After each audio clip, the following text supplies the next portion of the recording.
I've never been a man prone to superstition. For most of my life, I scoffed at the notion of the supernatural, the paranormal, and certainly anything that couldn't be neatly explained by science. But what I've seen, what I've uncovered, has shattered that arrogance. And now, I wish I could go back to ignorance. It all began with an old, leather-bound journal.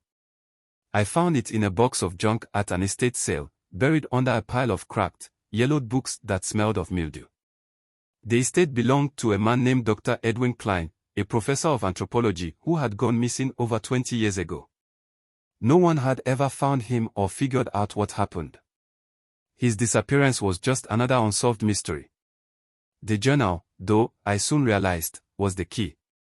The cover was worn, but inside, the pages were filled with meticulous notes, sketches, and references to places I'd never heard of. It wasn't just an ordinary research journal. Dr. Klein had been obsessed with something, a series of symbols, locations scattered across the globe, and most disturbingly, mentions of an ancient entity referred to only as it that sleeps beneath. At first, I assumed it was nonsense, the ravings of a man who had lost his grip on reality. The writings were cryptic, often fragmented, but one name kept appearing, the black tide.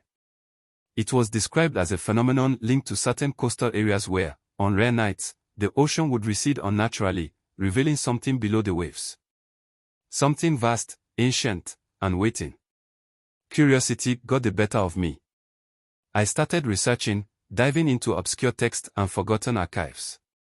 The more I read, the more pieces of the puzzle fell into place. There were records of disappearances near the coastlines Klein had marked in his journal, all of them coinciding with strange tidal events.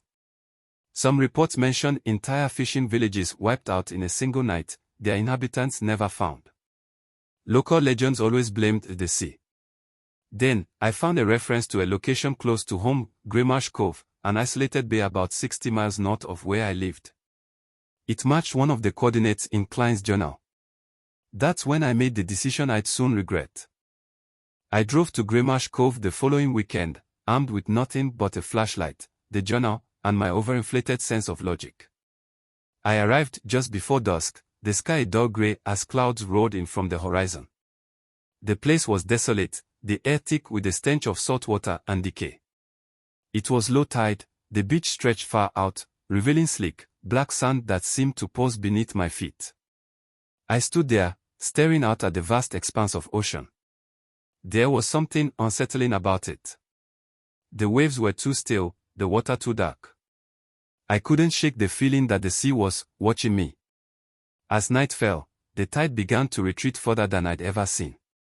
The journal had mentioned this, how the sea would pull back unnaturally, revealing the pathway. I followed the water's edge, my flashlight cutting through the encroaching darkness, until I saw it. At first, I thought it was just rocks, jagged and sharp, rising from the wet sand. But as I got closer, I realized they weren't rocks at all. They were ruins, ancient, weathered by time but unmistakably deliberate in their construction. Symbols, like the ones in Klein's journal, were carved into the stone, faint but still visible. And then I heard it. A low, deep sound, like the rumble of distant thunder, but it wasn't coming from the sky. It was coming from beneath the ground. The sand at my feet began to tremble, vibrating in tune with the sound, like something massive was shifting beneath the earth. I should have left then.